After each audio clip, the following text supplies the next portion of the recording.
where are you? We've got some work to do now. Scooby-Dooby-Doo, where are you? We need some help from you now. Come on, Not that tall.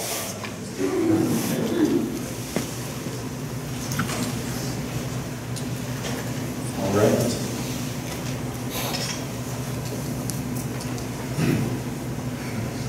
So I have a confession to make to all of you. Now, this might not come as a surprise to most of you, but I'm going to say it anyways.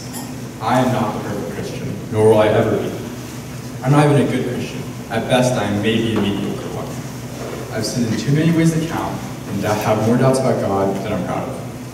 I make mistakes, but does this mean God doesn't have a plan for me and doesn't want to use me in the world? Does this mean God doesn't have a plan for me here on APPA? To find out, let's take a closer look at the later story of Samson. Now you can follow along in Judges chapter 16. Sorry, we'll switch back over to Psalms, but we're going to go back. I'm just going to paraphrase here because it's kind of a long chapter and I'm not the best at reading aloud.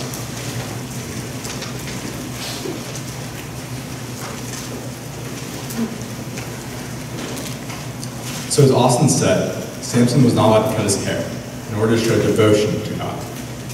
Samson had no problem with this until he met a girl named Delilah. Samson's purpose in life was to protect the Israelites from their oppressors, the Philistines.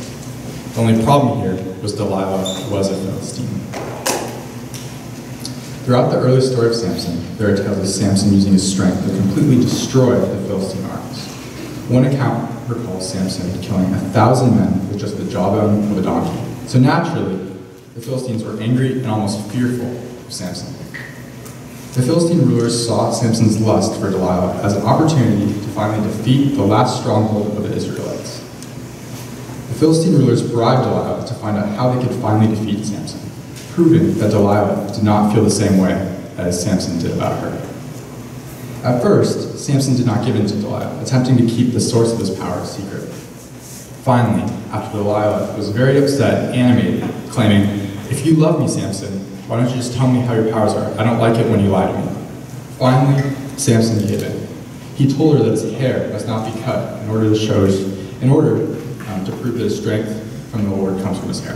Personally, I feel like it would have been really easy for Samson to see that Delilah was trying to trick him, but I guess it just shows that love is in fact blind. That very night, after Samson finally gave in to Delilah, she tied him down and cut his hair, causing Samson to lose all of his strength. Delilah then called the Philistines, who easily captured Samson and gouged out his eyes. Samson fell victim to sin.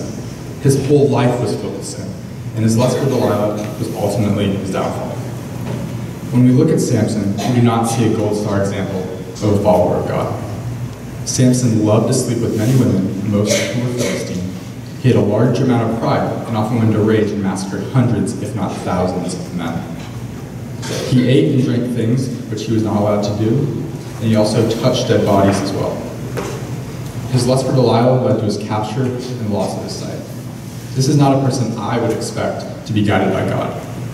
This is not a person anyone would expect to be guided by God. No one would expect him to fulfill his purpose at this point, but he did. A few weeks later, the Philistines brought Samson out before a crowd of rulers, and thousands of people gathered in the temple to celebrate the capture of Samson.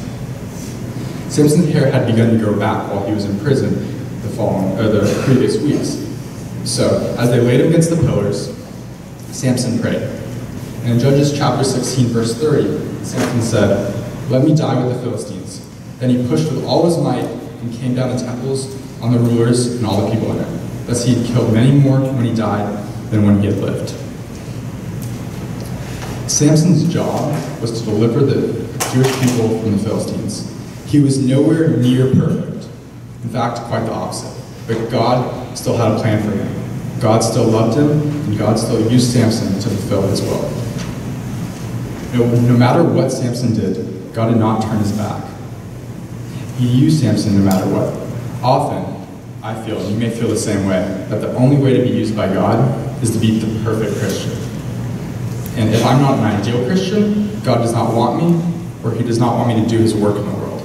But that is simply not the case. We are all sinners. We all have struggles, addictions, flaws, and they cause us to grow further apart from God. But these flaws and sins do not mean that God can't use us. And that's why I think APPA is such a special event. When I look around the room, I don't see a construction crew by any means, and you probably don't either. But at the end of every single APPA, all the sites are complete. The homeowners' lives are impacted in a very positive way. A purpose of APPA may be to get closer to God. A purpose may be to hang with your friends or even make some new ones. But the true purpose of APPA is to support, help, and breathe life into the community of Bastrop, Louisiana. I believe God is using each and every one of you to help this community. So no matter how bad or how much of a sinner you may think you are, no matter what you're going through, no matter what dramas or problems you brought from Plano to Bastrop, you can still help make an impact this week. You can still do good this week. At the end of the day, Samson was just broken like you and especially like me.